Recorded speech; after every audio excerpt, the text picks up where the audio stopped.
I weep each night. I weep. Not the Nigeria, our founding fathers, the Chief Obafemi Awolowo, the Ahmadu Bellos, the Tafawa Balewas, the Nnamdi Azikiwes. This is not the Nigeria they handed over to us. This is not extensively the Africa, the Kwame Nkrumahs, the Seketures, the Thomas Sankaras handed over to us. He was driving along Agodi in Ibadan, Agodi Road. And the Federal Minister of Complaints, was halted by the Nigerian police and asked of his driver's license. Tensionally could not provide his driver's license as the Federal Commissioner for Complaints. Federal Commissioner for that's a big coincidence. Complaints. For complaints. Yes. Irregularity, attitude, and all the rest. Exactly. He even produced his driving license. He couldn't provide his driver's license then. Now, Nigeria is in a terrible mess of 31 trillion naira debt. I have not said 31 billion naira. I have not said 300 billion. I have not said 3 trillion. I have simply said 31 trillion naira debt. By the DMO, by the Debt Management Office, it's on record. Go and find out there. Now, I ask myself, the 31 trillion naira debt, it is not Ghanaians that will pay the debt. It is not Ivorians or Togolese that will pay the debt. It is we Nigerians that will pay the debt. You mean you and I? We pay the debt. All of us. We have started paying the debt. When President Obasanjo said, debt relief is more of politics than economy. We thought, what was this man saying? But he saw it all. He knew it all. If we were to use the economy of Nigeria at that time, are you aware that Nigeria had already paid off its debt 2 times over? But accumulation of interest and so on kept us servicing an unending debt because it was an agreement. But President Obasanjo, being proactive, felt this thing can continue.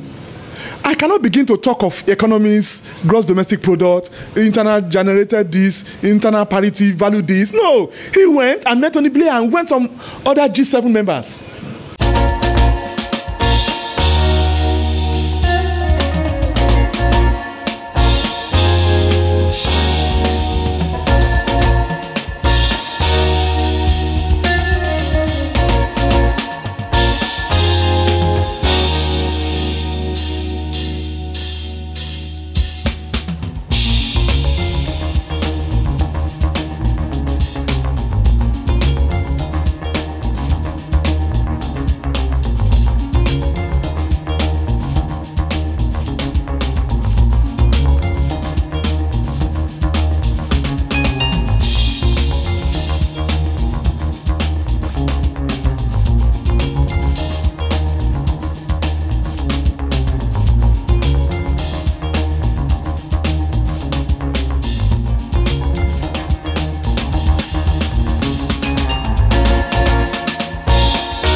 Well, it's another very wonderful, unique day today in the city of Lagos as we come by with another special edition that has to do with intervention broadcast and that has to do with reaching out to people that can provide solution, especially to our socio-political problems, people that have their own idea on how government are supposed to transact a social contract with the citizen. And today, after a long time, we are lucky to be with a public affairs analyst, a very courageous, innovative young man, a man who has his own mind and who has his own views about life and about youth development and about people. Comrade Odufuwa Oluwaseun. He's somebody that's going to be telling us about few policies, especially as relates to governance in the last 60 years of Nigeria and as relates to some of the leadership instinct and leadership contribution to national political development. We are privileged to meet him after 2 months of searching for him in Lagos, and today, by God's grace, we are meeting him somewhere in Lagos. We are very honored meeting you, sir, and we want to thank you that when we extended our invitation to you to come and profile some of your good opinion and some of your innovative opinion on this country, you oblige. First and foremost, who is this gentleman, Comrade Odufuwa Oluwaseun? Yeah, thank you very much. I'm highly honored to be here, to be invited here. It's my pleasure. Thank you. It's a rare opportunity. Yeah, Odufuwa Olumide is a Nigerian, obviously. A young man that had his alma mater at Mayflower School, Ikenne, founded by the late Dr. Tai Sholari. Had his first degree at the Olabisi Onabanjo University, a first degree in philosophy, and had his master's degree in business administration, the same university. I've been into private life, and business-wise and family-wise, we thank God. It's been a success. Being here today is a rare opportunity because usually when I'm called to talk on Nigeria and issues relating to public discourse, I get fed up. You get discouraged? I get discouraged. I get so terrible within myself that how has Nigeria gotten into this mess we found ourselves? Severally, I sit down to examine the life of this nation. As a philosopher once said, that a life not examined is not worth living. A life not examined is not worth living. Not worth living. That's very, very interesting. Precisely by Socrates. I have always taken inventory of Nigeria since 1960, where we had our, colonial, where we were granted our colonial freedom. From 1960 till date, it's been colossal. Colossal. It's been colossal. It's been abysmal. It's been terrible. A child of 50, 60 years still crawling, not being able to walk, is more of a curse. I want to ask you that, is there any correlation between colonial and colossal? Because those two things just... Colossal means terrible, distasteful, shambolic, a situation of anarchy, a Thomas Hobbes state of nature, where you have everything disjointed and everybody takes to the course of nature, instinct of nature. When I say instinct of nature, everybody behaves irrationally. Irrationally, where a man sees picking somebody's wife, raping and sleeping with him and feeling it is justified, where taking what belongs to somebody, a property that belongs to somebody, and thinking it is justified and it justifies it, and there are no laws to punish such punitive measures. That's Thomas Hobbes' state of nature. That is what Nigeria has suddenly found herself. I weep each night. I weep. Not the Nigeria our founding fathers, the Chief Olusegun Aremu Obasanjo, the Ahmadu Bellos, the Tafawa Balewas, the Nnamdi Azikiwes. This is not the Nigeria they handed over to us. This is not extensively the Africa, the Kwame Nkrumahs, the Seketures, the Thomas Sankaras handed over to us. This is not the Africa. I'm sorry bringing Africa to this context, because when you talk of Nigeria, there's no way you talk of Nigeria or analyze Nigeria without affecting Africa. Nigeria being the most populous country, the policies we draw down here goes largely to affect the continent of Africa. I remember in 1963 when the late Kwame Nkrumah established the Organization of African Unity. He established it with the sole aim of all African countries to become one. Speak one language if possible, spend one currency if possible, adopt one religion if possible, adopt one ideology and philosophy if possible. And, you know, we saw how it trickled down, even to us here in Nigeria, that in the 60s, even if all what you needed in the 60s was just little work and you have value for money. In the 60s, we had our forefathers where they go to farm, almost all their farm implements were subsidized. Hoe, as common as hoe, cutlass were then, most of them couldn't afford it. What happened? Our regional leaders then, like Obafemi Awolowo, subsidized as small as hoe, cutlass, to our fathers, our forefathers, and they were able to farm. In fact, majority of their farm produce were bought over. Then, by the God, it was a policy to alleviate the fear of who do we sell our market produce to. The government then was so concise, so precise, and was, you know, citizen-friendly in terms of policies. Citizen-friendly. Citizen-friendly. That's a very unique language. In terms of policies, economic policies. Fast forwarding and cascading down. We had the First Republic, the Second Republic, till the Fourth Republic, where we had the Chief Olusegun Obasanjo's era. I sat down and thought of the whole thing, that since 1999, we've been practicing democracy. When exactly are Nigerians going to reap the dividends of democracy? When? Oh, you mean the dividend is elusive? The dividend is elusive. The common man on the street, the trader, the market woman, the tomato seller, the wasi seller, the bus conductor, the taxi driver, the hawker on the street, I can tell you conveniently that they've not enjoyed the benefits of democracy. When we say benefits of democracy, what do we mean?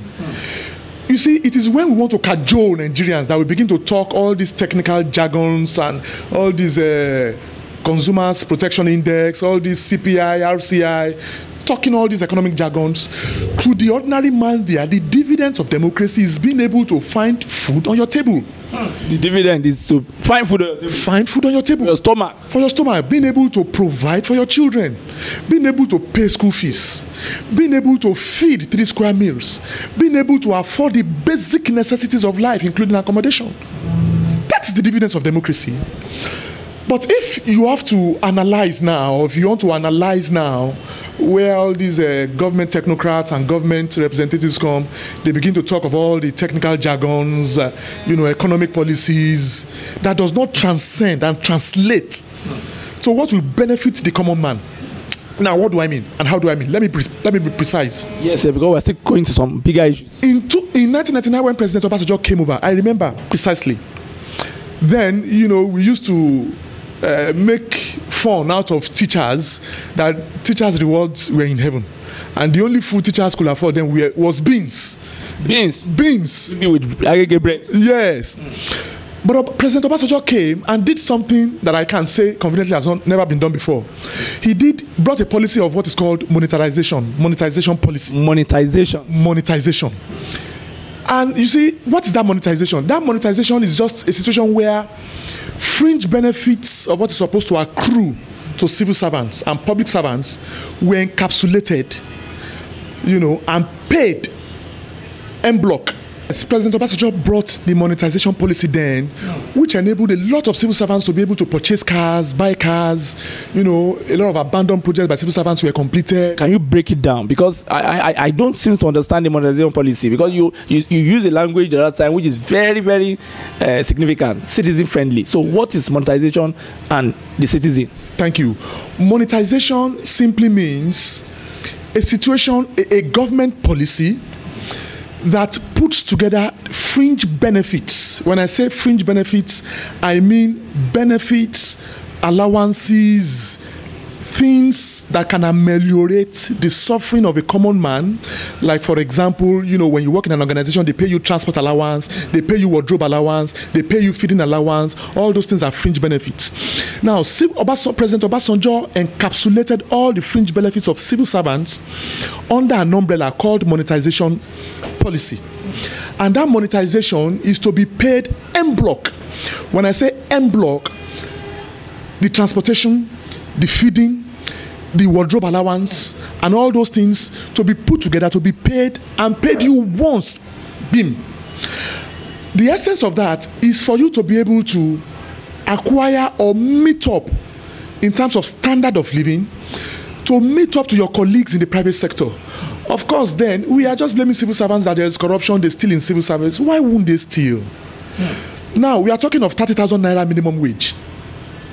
A bag of rice. How much is a bag of rice? The last time I bought it was 22,500. How much is minimum wage? It's 30,000 naira. Thank you, my brother. If minimum wage is 30,000 naira and a bag of rice is 20-something thousand naira, deduct 20-something thousand naira bag of rice from that minimum wage. How much is left? I think that's 7,500 naira. 7,500 naira. Fuel price 1,145 naira per liter. For example, somebody living in the island here and working on the island, and you take an average of 20-30,000 naira, you know, for transport. Let's say your salary is barely 40-50,000 naira on the island. You deduct 30,000 naira or 20-something thousand naira a bag of rice from 50,000 naira, you are left with 30,000 naira. You incur 20-something or 30-something thousand naira on transport. How much is left? It's ridiculous, sir. It's ridiculous. The essence of minimum wage. It's like it's crazy. Thank you, my brother. Now, when the policy of monetization was brought then, it ameliorated the sufferings of a lot of civil servants. Then we saw a lot of civil servants, they were able to buy cars, you know, enter into mortgage arrangements, build houses, buy lands, and they too were able to do something meaningful their colleagues in the private sector were able to do. Now, this is an example of a citizen-friendly policy. I am not here to castigate any administration. But honestly, I must be frank with you. When President Muhammadu Buhari was coming, I was among those that were skeptical that we could get any result. No. Why were you skeptical? Because a lot of majority believed that it was going to solve a lot of problems, because President Jonathan already messed up the economy, whereby you have a Minister of Aviation that was spending billions, Stella Odufuwa, to buy exotic bulletproof cars, and you had a lot of people stealing, looting, and getting away. Even people like government Tompolo was so rich that was doing deal with Nimasa. There are a lot of irregular activities going on between government and non-state actors. So why were you so skeptical? Because a lot of us believe that President Buhari had the mantle and the Midas touch to change the system. Thank you very much. A point of correction. The economy was not in comatose under President Goodluck Jonathan. I don't believe, sir. Okay, I'll be very precise. It was during President Goodluck Ebele Jonathan's administration precisely that Nigeria's GDP was the highest in Africa on 2 consecutive years. How do you mean? Thank you. When we say GDP, we mean gross domestic product. Gross domestic product is the total number of production in a country per capita. Under President Goodluck Ebele Jonathan, what we perceived was that there was massive corruption, because we could see somebody like the OPC, Tombolo, and a lot of them, non-state actors. Non-state actors, Stella Odufuwa, becoming massively wealthy, rich. Stella was the Minister of Aviation. But let me put something to you, sir. People like what's that her name? The Minister for Oil. Desiani. Yes. But let me put something to you, sir, and go and check on record. There is no administration since God created the heaven and the earth that you won't find one or two people being beneficiaries of any administration. I will give you an example. In the United States, the Democratic, how will I say it now? The Democrats, the Facebooks of this world, the Mark Zuckerbergs of this world, the Amazons of this world, the Warren Buffett of this world, they have always enjoyed the dividends from the Democrats in the United States. Perhaps you are shocked. Do you know that majority of billionaires in the United States, they evade tax? How do you mean? Thank you. During President Donald Trump, he brought it, on the public domain that he was going to probe Warren Buffett, the second richest American after Bill Gates. And he said he was going to probe him. That is stockbroker. Yes, Warren Buffett, a seasoned, broker. That he was going to probe him, that he wasn't paying the required tax he should be paying, remitting, to the United States. I'm shocked. Find out. Go and do your findings. That's one. Two, Warren Buffett and some of these top American billionaires sponsored Hillary Clinton's election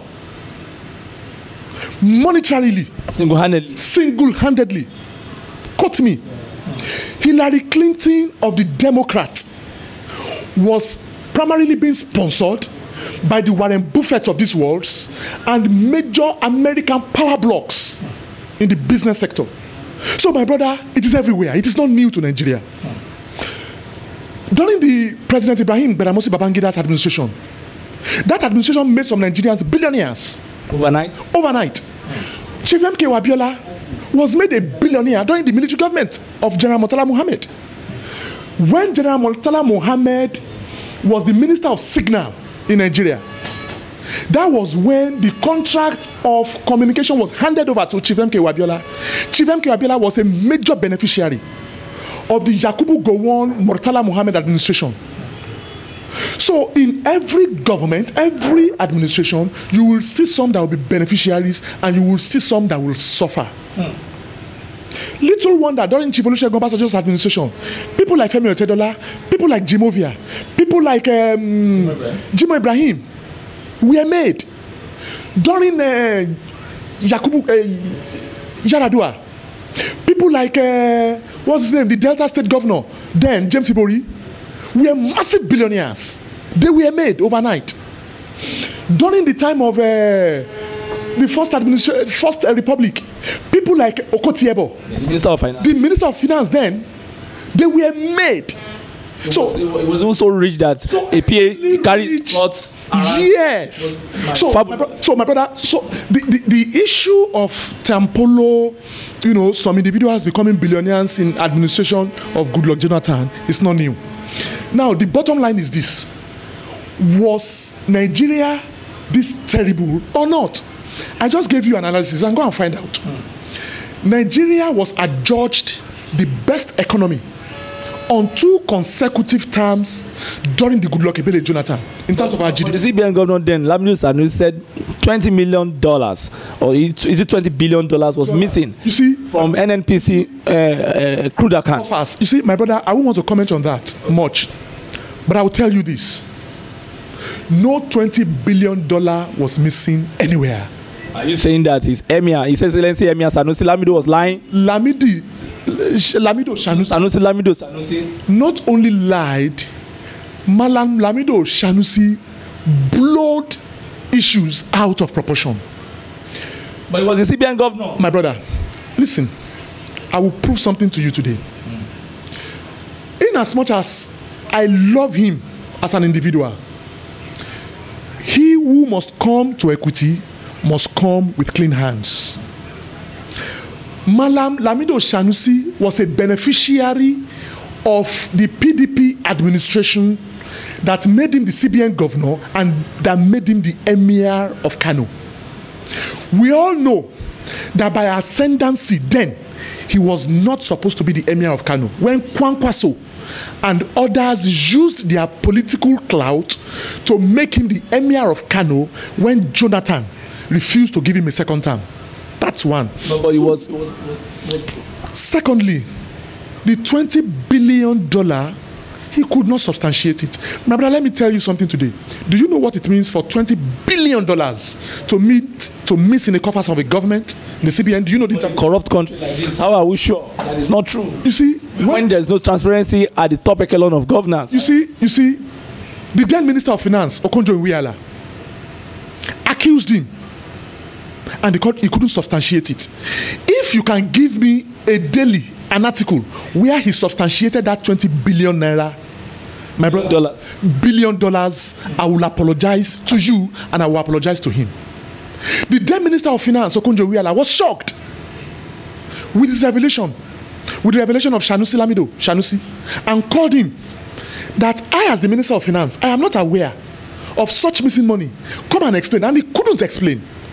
And moreover, apart from that, see, you cannot be eating in a government and be criticizing the same government at the same time. It's impossible. But there are people that are against, even your family, not everybody will agree with you, even among your children. My brother, you can't be a beneficiary of a corrupt practice and be criticizing that same corrupt practice. What if God ministered to him and tried to use him to change the corrupt practice system? See, he had an option of resigning when he was asked, when $20 billion moved out of the coffers.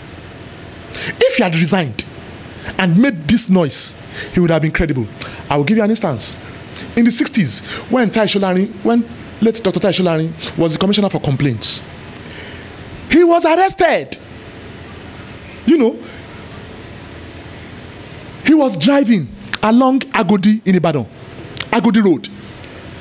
And the Federal Minister of Complaints, you know, was halted by the Nigerian police and asked of his driver's license. Tai Sholari could not provide his driver's license as the Federal Commissioner for Complaints. Federal Commissioner for That's a big coincidence. Complaints. For complaints. Yes. Irregularity, attitude, and all the rest. Exactly. He even produced his driving license. He couldn't provide his driver's license then. You know what happened? He pleaded with the policemen that he has a driver's license, but that they should please allow him go and bring that driver's license to show them. You know, on personal recognition, he was released. He went, brought the driver's license, showed them, and after showing them, what did he do? He resigned. You know, that is what is called credibility par excellence.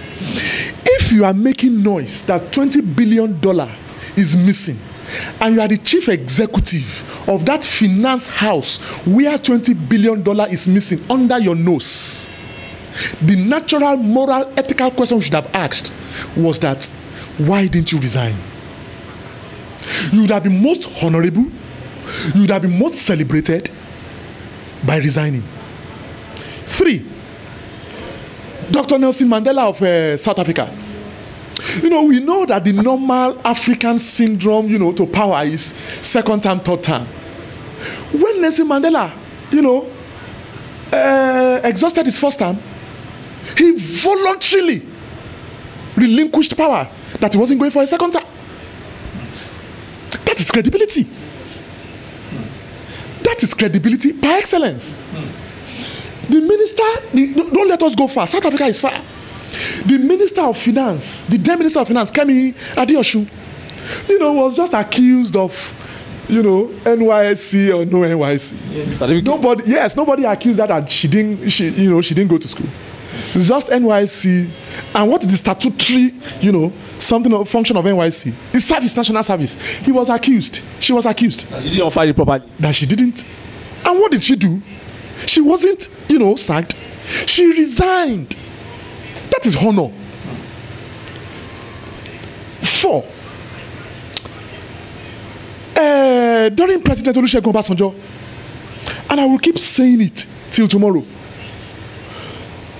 Professor Charles Soludo, Professor Frankie Weke Jr., these were technocrats that were brought.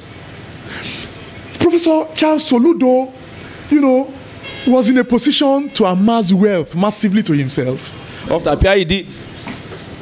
If you say he did, The question I will ask people is, can you please tell me how and where a CBN governor gave what is called a universal banking license to banks in Nigeria? When I say universal license, it was then banks could function outside their jurisdiction of banking. Global system. Global banking. Then banks were into housing, banks were into telecoms, banks were into everything. He deregulated it. He moved their capital base to 25 billion. So we had it from 89 banks to 25 banks. To 25 banks. I remember then vividly, Charles Soludo wanted to do what is called the strategic agenda of the Naira. What do I mean by the strategic agenda of the Naira? To reposition the Naira to have a value parity with the dollar then. What the Ghanaians did. What the Ghanaians, in fact, do I shock you? The Ghanaians copied that model from Nigeria. Are you sure? I am telling you the honest truth. From us? The model, the strategic agenda for the currency, the blueprint was adopted from Nigeria. You know, and Ghana was so quick about it. And there is a saying that says, in my Yoruba, something that Enijara Logumbe. Now, Ghana is being given the kudos, where in actual fact, the strategic reposition of the Naira was actually orchestrated by the then CBN governor, Professor Charles Soludo. So Naira put it down to their own cities. To their own cities, by eliminating the 2 zeros there. And we also discovered that Professor Charles Soludo wanted, in fact, encourage the banks to invest more in the real sector. When I say the real sector, the manufacturing sector. Let me shock you. Do you know that during the global recession in 2008-2009, Nigeria was afloat of the recession? Yes, I heard the report then, but most of us were afraid. My brother, 2008, 2009. That was the peak of the recession. The peak of the global recession. Yes. When American companies were folding up in the United States, where insurance companies like the AIG and so on were being given massive subsidy in the United States, do you believe that Nigeria was afloat of the recession? It's very incredible. What were we doing? What policy? Under Obasanjo. What policy? Yeah, Obasanjo then a bit into Yar'Adua's administration then, because Obasanjo's administration ended 2007, if I'm correct. Yeah, yes, sir. Yeah, so 2008, 2009 was when the global recession hit hard. The question, and of course we could prove it, that it was still the same policy that transcended into 2008, 2009. So what was Nigeria doing right then when the entire world plunged into recession and Nigeria was not into recession, that Nigeria is now doing, that most of the world, the first recession we had, most countries went into recession and we went into recession. The question is, what were we doing right then that we are not doing right now? It boils down to policy. Let me also say this, and I'm going to be frank. Please be, sir. I've always told people that a leopard can never change its skin. What do you mean by that, sir? A leopard can never. What if they use knife to skin the skin? Maybe when you are doing it for suya or barbecue. My brother, when you peel off the skin, you have killed the leopard. It is ordinary mutton meat you have left. A leopard cannot change the skin. How do I mean? And I'm going to be very frank. I've been following Major General Muhammadu Buhari, retired, the present president, since 1983 when he took over. I've been following his economic policies. In 1983 when he took over, all the progressives then, he plunged them into the session under one decree that you are guilty until proven innocent. So you have to prove it by yourself. You are guilty, then now prove yourself as being innocent. Well, not if it should be that you are innocent until proven guilty. Now, let me tell you that in 1983, when he took over, he plunged the late Taisholari into detention, Bola Ige, progressives into detention, Babakekere, Lateef Jakonde into detention, Wole Soyinka into detention, late Fela Anikulapo Kuti into detention, Bisi Onabanjo into detention, Pa Fred Riwani into detention, this Bendel state governor, what's his name then? No. Ambrose Ali in fact the man died into detention there. All the progressives, and you and I will agree with me that these were the progressives then. Jakonde or Bisi Onabanjo, let's transcend now. What excuse or what justification could a President Muhammadu Buhari give then to have arrested somebody like Lateef Jakonde, somebody who was busy working round the clock? But Day was arrested around 2 a.m. The DMI guy that arrested him saw him in his office. Arrested that night. Lateef Jakonde was right in his office, thinking on how to execute more projects for Lagosians. You know, at least I remember Alhaji Lateef Jakonde established the Lagos State Management Authority, the Lagos State Water Corporation, the Lagos State Television Corporation, LTV, the Lagos State, this LSTC bus metro stuff. Yes, about 1,000 low-cost housing unit estates, you know, for Lagosians. This opened up the corridor, the Lekki-Epe Axis corridor. Majority of the benefit, in fact, free education then, Jakonde. So, you know, it beats my imagination when somebody now comes and say somebody like Jakonde was corrupt, and under that guise, you clamp him into detention. Clamp Onabanjo, who was also busy working in Ogun State, into detention. Somebody who created the then Ogun State University, the Ogun State Broadcasting Corporation, you know, the Ogun State Water Corporation, the Ogun State Road Maintenance Agency, and a lot of, you know, infrastructures. Now I asked somebody who could clamp all these progressives into detention, what more does such person has to offer on coming back the second time? You know, you are a product of what you are. That's why I said a leopard does not change its skin. In 2015, when General Muhammadu Buhari came, I was among, as I said earlier, those skeptical that he can't achieve anything. We know his antecedents. We knew him in the 80s, in 83, 84, 85. When he came, he did something. You know, President Muhammadu Buhari played on our intelligence somehow. What do I mean? When he came, pump price was at 80-something naira per liter. You mean the petrol? Yes, sir.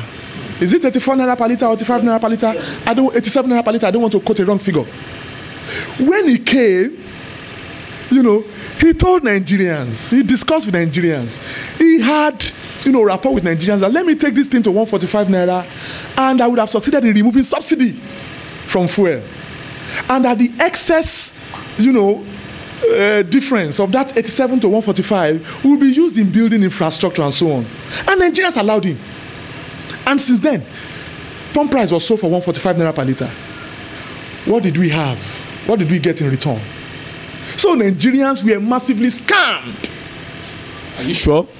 I just said something now that it has never been done in the history of this country. Go and find out. For Nigeria to have that percentage rise in pump price from 80-something to 145, that's almost 100% increase. You know, NLC called for a massive protest then. Nigerians didn't answer them. You know, Nigerians called bluff NLC. And said, let us give President Muhammadu Buhari a benefit of doubt. Did you think he had so much goodwill? That's why we trusted him. You see, he came on the basis of the goodwill. He rode into power on the basis of that goodwill. But I knew that goodwill, you know, was not there, because I followed the events while the man was in office. Now, can you tell me one major project that was achieved between 1983 to 1985? And maybe because they didn't allow him to stay too long. Maybe he was trying to just restructure our attitude. You see, my brother. I mean, war against indiscipline and some other things like that. He was trying to put us through. He and his colleague, General Tunde Diagbon. You see, 1983 to 1985 is just 2 years. Is sufficient. He spent just 20 months. My brother, 1983 to was 20 months before Babangida clamped him into Benin, into jail in Benin. Let me tell you one thing today.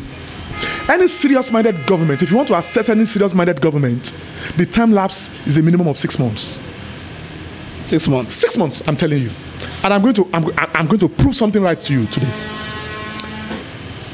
When President Obasanjo came into office in 1999, go and find out. The records are there. The first assignment President Obasanjo did was to do what is called the national reconciliation of Nigerians by calling Oputa panel.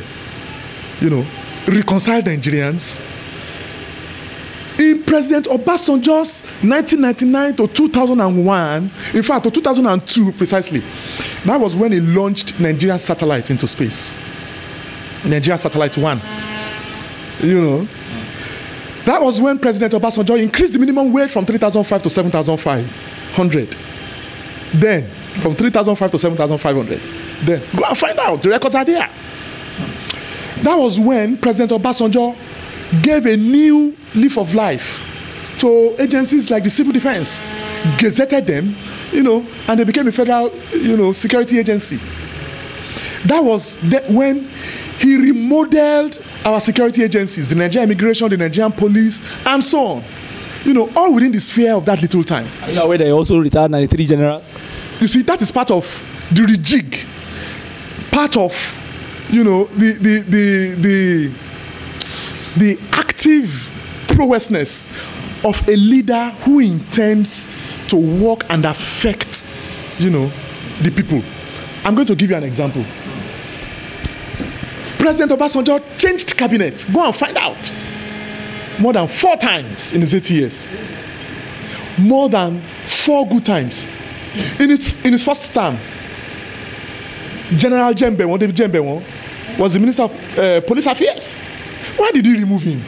He removed General Jembe because, you know, General Jembe to him, you know, was not performing. But General Jembe tried. You see, I was thinking the removal was more political than professional reasons. When you say General Jembe tried, because he reformed the police. His scorecard and his achievement and his report card, you know, was being marked by his proprietor, by his principal, who was Chief Olusegun Aremu Obasanjo. And you know, to Chief Obasanjo, the scorecard was not good enough. You know. I didn't think it was a political thing. Maybe because of his fight with Chief Auni, Sunday Auni in local political warfare. See, my brother, call it political sentiment, call it ethnic sentiment, call it whatever name. The truth of the matter was that then we were seeing some insurgencies cropping up, and President Obasanjo felt, look, Minister of Police, you are not dealing this thing, you are not dealing with this thing headlong. And on that basis, he removed him. Let me give you a second example. The then Minister of Health, Metanyana, what is his name? Who was removed by Chief Olusegun Obasanjo under 2-3 years. Why was he removed? Because Metanaya, what's his name now, left his primary assignment in reshaping the health sector and was basically carried away by, you know, trading, you know, tantrums on, we have found cure for HIV, we have not found cure for HIV. Okay, you are right, I remember. Yes, and President Obasanjo called him, look, face your work and discuss with other medical directors on how to move the nation forward. But he was basically carried away by, you know, irrelevancies. And because his principal, you know, that will score his scorecard, was not too satisfied, he removed him. Let me give you another example. Sanrumi. Oh, Minister of National Integration. Exactly. And Communication. Why was he removed? You know, President Obasanjo felt, as a minister, you weren't doing enough. Not only that, you know, he was traveling with his driver, a pregnant woman, you know, a couple, a pregnant woman. They were traveling, and his driver and those couple and that pregnant woman had an accident. I remember it. I remember. Yeah, it's a big story there. Okay, when they died, President Obasanjo felt, as a minister, that this driver is working right under you. You weren't even empathic. You weren't sympathetic to his cause. And Obasanjo felt, a minister who is not sympathetic to an individual who works with him, how can he be sympathetic to the Nigerian state? So it was on that premise Obasanjo removed him. I mean, when you say a leader is proactive, a leader is responsive, and a leader is responsible, you give it to President Obasanjo. You mean General Olusegun Aremu Obasanjo? Olusegun Obasanjo, give it to him. I am not a spokesperson to him. I have not been paid to say this, but you know, I analyze things on what I see. Because I'm so surprised that you had these details with you. Let me also shock you. Do you know that this same Obasanjo, the Anikulapo Kuti's family had squabbles with in 1979? You know, the unknown soldier story and so. I was shocked when a leader played a maturity by coming to a Oputa panel to amend things with the Kuti family. I was shocked. This same Kuti family was the same person President Muhammadu Buhari clamped into jail for some lumped up currency charges. Yeah, I remember. 1984. Exactly. And up till now, I can't see the same Muhammadu Buhari, reconciling with the Anikulapo Kuti family. Let's thank God for Ambode, that erected that mast, that something at Okwebialen there. Yes, in honor of Fela Anikulapo Kuti. And even brought the president of France down there. Exactly, President Macron. And even changed the state of that African shrine. Even the old house on Babysola Street. Exactly. Change it to an arts culture. Exactly. Now, when cascading things down, I ask myself, now Nigeria is in a terrible mess of 31 trillion naira debt. I have not said 31 billion naira. I have not said 300 billion. I have not said 3 trillion. I have simply said 31 trillion naira debt. By the DMO, by the Debt Management Office, it's on record. Go and find out there. Now, I ask myself, the 31 trillion naira debt, it is not Ghanaians that will pay the debt. It is not Ivorians or Togolese that will pay the debt. It is we Nigerians that will pay the debt. You mean you and I? We pay the debt. All of us. We have started paying the debt. Now, precisely last year, when government came with all the tax policies, moving consumption tax from 5.5 to 7.5, I was aware, and it's sad. Yes, and basic, tax, relevant tax, killing on Nigerians. At the end of the day, what does that tell you? That simply tells you that it will get to a point where, in a bid to desperately want to offset the loans, you and I will be muscled to pay those debts. Let's put that aside. Now, you will see that I keep mentioning President Obasanjo. There is no way I'm so afraid. There is no way you talk about the political analysis or analyze, social situations in Nigeria and not talk of President Obasanjo. In 2003, to be precise, go and find out, it's on record. President Obasanjo uttered a statement that the issue of debt is not an economic issue, it's a political issue. The issue of debt is not an economic issue. It is not an political issue. How? Political issue, thank you. I remember then when he brought Okonjo Iweala, and he gave Okonjo Iweala one mandate that this is Nigeria's debt. 12-point-something billion then, the Paris and the London Club. Work on it. And President Obasanjo personally met Tony Blair, to discuss with him on political level. The British Prime Minister. The British Prime Minister. One-on-one. One-on-one. That Tony Blair, please, I need you to help me talk to your G7 members. To substantially write of Nigerian debts. And Tony Blair, played an active role. That is one. Two, Afghanistan is a country you know very well. Afghanistan was owing massively, several billions of US dollars.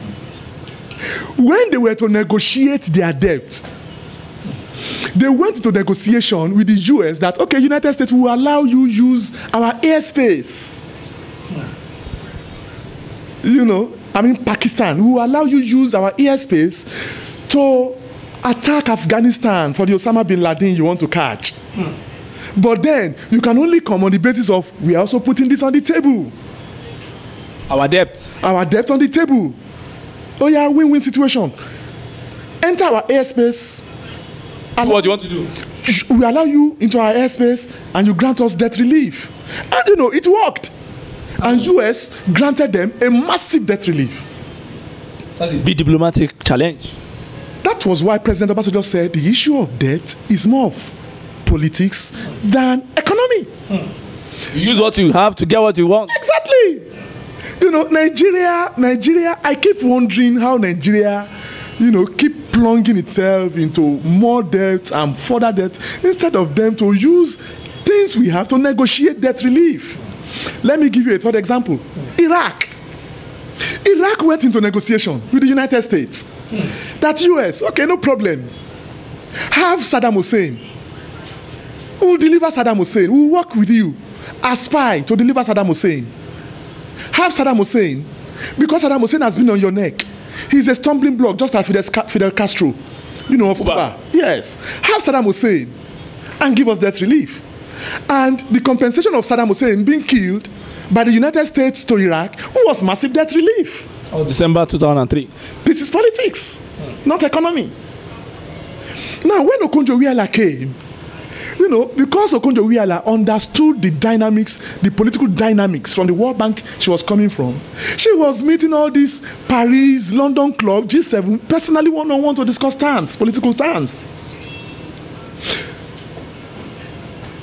We've borrowed from China. We borrowed from Germany. We borrowed from a lot of countries. Instead of us to put something on the table, you know, for these countries to benefit and tell them, look, China, we are owing you $10 billion. Write off this $10 billion. And we will give you maybe this in return. Possibly we will allow you lift oil for 1 or 2 years in return. You know, it would have made sense. I think so. It would have made sense. That is the kind of trade by barter strategy. Who allow you, you know, if it is toll gate or even this rail, do this rail on your cost. Run it for 10, 15, 20 years. And don't collect kobo from us. It makes sense. You know, but rather we will go to China, borrow money, beg them with our borrowed money to still come and help us invest in infrastructure. This is crazy. Now, let me take your mind down. I'm already getting aggravated, sir. You see, when President Obasanjo said debt relief is more of politics than economy, we thought, what was this man saying? But he saw it all. He knew it all. If we were to use the economy of Nigeria at that time, are you aware that Nigeria had already paid off its debt 2 times over? But accumulation of interest and so on kept us servicing an unending debt because it was an agreement. But President Obasanjo, being proactive, felt this thing can continue. I cannot begin to talk of economies, gross domestic product, internal generated this, internal parity, value this. No, he went and met Tony Blair and went some other G7 members. Look, help me, remove this thing, do this. He lobbied personally behind. And what did we get in return? We had massive debt relief. That's a leader. Now, when President Goodluck Jonathan came, because I reiterated earlier, I said earlier, that even though, yes, in as much as I agree that corruption also thrived under President Goodluck Jonathan, I must admit. But the truth of the matter is that according to international bodies, the government of Nigeria at that time was the best in terms of its GDP, followed by Egypt, followed by South Africa. On 2 consecutive years, Nigeria was adjudged, not by Nigerian, you know, statistician, but international bodies, the IMF and so on 2 consecutive years, that Nigeria is the biggest economy in terms of GDP. And of course, you rate the viability of an economy based on its GDP. Are you with me? So the question again we will ask is, what was President Goodluck Jonathan doing right, even amidst the massive corruption going on? Yeah, because I want to ask that, was it a compendium of good and bad strategy, or carrot and stick strategy, or what is going on? Because we were shouting corruption. In fact, I remember a magazine did a big headline and named it Okonjo Wahala. It was a lot of noise around Okonjo Wahala, Desani Madueke, Stella Udua, there's another woman somewhere, then the wife, Patient Jonathan. All this, the corruption index was almost massive. So how did corruption index be massive correlate with adjudged as the best economy? You see, thank you very much. You see, international bodies, they have their own scale of indices. Are you with me? Yes, sir. They have their own SI units in measuring the viability of an economy. And I will also want to state that the corruption that thrived massively under Goodluck Jonathan, I will simply say it's because the president wasn't having the balls to tackle the corruption headlong. You know, I think what played out in the case of President Jonathan was President Jonathan wasn't having the balls And he was, I would say, afraid of a certain cartel somewhere. Or you call it cabal or cartel? Cabal or cartel, whichever, that he wouldn't want to offend naturally. And that's why check his government. You see a lot of northerners in his government, in his cabinet. You know, where you won't find any Yoruba. The Yorubas were angry then. Yorubas angry, you know, they made noise. A handful of the Igbos then. Yes. But you find massive Hausas there. So I want to think into Jonathan wanting to satisfy and pacify the northern blocks. Then, be that as it may, you will agree with me. You will agree with me then that the value. Are you talking the value of leadership? The parity value of our naira, the value of our currency was not this terrible. Let me remind you. During Goodluck Ebele Jonathan, when dollar was 180 something naira, 180, you know, naira to a dollar then, we were castigating the president. And meanwhile, when he took over, then dollar, if I must, you know, be right with myself, dollar then was about 130 to a dollar or thereabout. And the left dollar to about 180. You know, do the differential, you know, between 130 to 180, you can find out the percentage difference for the 5 years Jonathan used. Now, the same dollar is what you are buying now for 480 naira, if I'm correct. You are very correct. Okay. What does that tell you? That tells you that to buy this phone, you will need to acquire more Nigerian currency as against the currency then. Let me shock you. Are you aware that the inflation rate of the United States, which is 2.26%, was what was on, you know, obtainable in Nigeria in 1976? 1976? I am telling you, the 2.2% inflation rate was what was obtainable in Nigeria in 1976. What is the inflation rate now? 17.33%. For 5 years. And the inflation rate of the United States still stands at 2.2%. Canada stands at 1.27%. The United Kingdom stands at 1.26%. Germany stands at below 1%. These are facts, these are records. Go and check your records. And Nigeria's inflationary rate stands at 17.33%. What does that tell you? That tells you that an average Nigerian must have to work more to get little of that value called money. If you have been putting in 40% of work during Jonathan to get 100 naira, you have to put in 95% to get the same 100 naira now. And may I shock you, the 100 naira where you are putting 40% input then is far and better than the same 100 naira you are putting 95% input now. In terms of value. In terms of value. And spending strength. And spending strength. You know. Now, I'm shocked. I now overheard when Godwin, the governor of Obaseki of Edo State, talking about 60 billion. 60 billion naira being printed. The Minister of Finance was angry. You know, and the Minister of Finance and the CBN were playing games amongst themselves. And I was shocked when the CBN governor was defending that the CBN, you know, is their statutory responsibility to print currency. I was shocked. You mean Emefiele talking that? Emefiele talking that. I was shocked. The former MD of Zenith Bank turned CBN governor. You know, I was... Movia's boy. I was perplexed. Yes, we know that the statutory responsibility of any central bank governor is to print currency, but not printing currency in that respect. Now, moreover, I saw you know, a video justifying that the CBN is that there is nothing wrong with CBN printing currencies. That after all, is done in other climes in the world. And I ask myself, you know, some people were using UN to justify that US, after all, printed currency during the COVID-19, that they printed several trillions of dollars. I now ask them, US economy can accommodate printing of currency because the inflation there is less than 3%. So if they print currency, their economy can accommodate it even to 3% or 4%. There's a kind of economic buffer. Exactly. If United Kingdom printed over $500 billion and the present inflationary rate in the UK is 1.26%, their economy can still elastically accommodate to 2%, but not an economy of 17.3% interest rate. I'm saying printing. We don't have that economy to accommodate that robust, elastic, limit. If we print currency, as the CBN governor has rightly said, does he know the implication?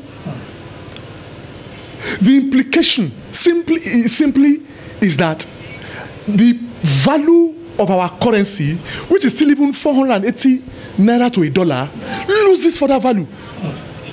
Sink deeper. Yes, loses further value. There will be more currency in circulation. More inflation sets in. Hyperinflation sets in. Depression sets in. Central banks, they create money, basically. How do you create money? Make enabling environment for investors, for investment. Let investors bring their foreign currency into the economy. Let the Michelin, the Dunlop that have left, all run away to Ghana. Let them bring all those dollars. Let them bring churches that bought their property. Yes. Let them bring all the monies in here. Let them make the money here. Let them pay their tax. Before you know it, money is generated. It is not in that sense that economies print money. If you must print money, you print money, and moreover, the justification for the United States printing money was not for infrastructure, was not to improve infrastructure, was not to build infrastructure, was not to improve electricity, was to have direct impact into the pocket of Americans to ameliorate their suffering for the COVID-19. That was the essence. And the economy adjusted to accommodate it. Simple economic analysis. You don't have to, Now, you printing, the question now is, does it mean you'll be printing on quarterly basis or a monthly basis? The deficit will always be there. Because the truth of the matter is that we don't have the economy, that can generate massive revenue. So the question is, will you keep printing? We are not a country that runs real sector economy. We depend largely on oil. We are not a producing economy. So that means, by logic, you will keep printing money. First quarter, you printed money. Second quarter, you printed money. Third quarter, you printed money. Fourth quarter, you printed money. Let's assume you print 60 billion each quarter. And that 60 billion was just printed for, was it March or February alone? Now, let's just say the 60 billion is printed for just 10 months. That's 600 billion. That's 600 billion again, thrown into the circulation. Thrown into circulation. Like big water thrown into big ocean of water. Exactly. 600 billion again, thrown into circulation. What does that tell you? So I think we should start learning how to get people of vision, people, people who are charismatic, people who round pegs in round holes, to do the job. Ordinarily, I would have even expected the Mayflower to be a CBN governor because he's a banker. Yes, I was going to ask you that question. He's not an economist. He was a banker and he's one of the bankers. So how did he become the central banker? So his background, his policies will always be affected by his background. His background is banking. So his policies could be myopic at times. That is it. Why was Soludo's policies more of economics? Because Soludo's background is economics. An academia. Yes. So for the position of a CBN governor, you put an economist there, not a banker. What is the function of a banker? A banker's basic function is to bank people's money. To give loan between A, B, C, D. Give loans. Like money arbitrator. Exactly. Money products. Simple. Render money services, money products, giving loans, mortgages, and so on. That's the function of a banker. A banker may not be able to appropriately interpret an economic graph. A banker may not be able to initiate economic policies to drive home, a sustainable economy. So these are the things. In summary, you see, until we start learning how to get right people in right positions, we will always get it wrong. I, for one, and I must be frank, 2023 is coming again. We made a mistake in 2015. We repeated the same mistake in 2019. And here is 2023. Please, don't let us repeat the same mistake. Look, I get angry when your votes are being bought over by politicians. When you sell your vote because of 2,000 or 5,000 naira, you know, that can barely take you a week, 2 weeks. It's a spiritual insult. Yes, the suffering is a 4-year suffering before you can even think of changing anything. So please, I think the onus is on we, the electorate, the citizens, to start getting it right. Please, don't let us monetize our conscience. Don't let us monetize our vote. You see that ballot? That ballot? I tell people say, you don't need to come out. They will rig. They will. I say it takes an election to be conducted in the first place for you to talk of rigging. If an election is not conducted, there is no way you can talk of rigging. You can't talk of results without writing an exam. There has to be an exam before you can talk of results. Yeah. So if you are saying they will rig, the truth of the matter is that let us come out first to do our own part. Our own role. Our own role. Look, when people don't come out to vote at all, when there is no winner, there is no loser, you can't talk of rigging. Are you with me? Yes, sir. When there is no winner, there is no loser, there is no way you can talk of rigging. When we come out to do our statutory responsibility, our civic responsibility by voting, you know, yeah, and monitoring our vote, and we voting right, my brother, I tell you, to change all this quagmire in this country, in less than 6 months, Nigeria will change.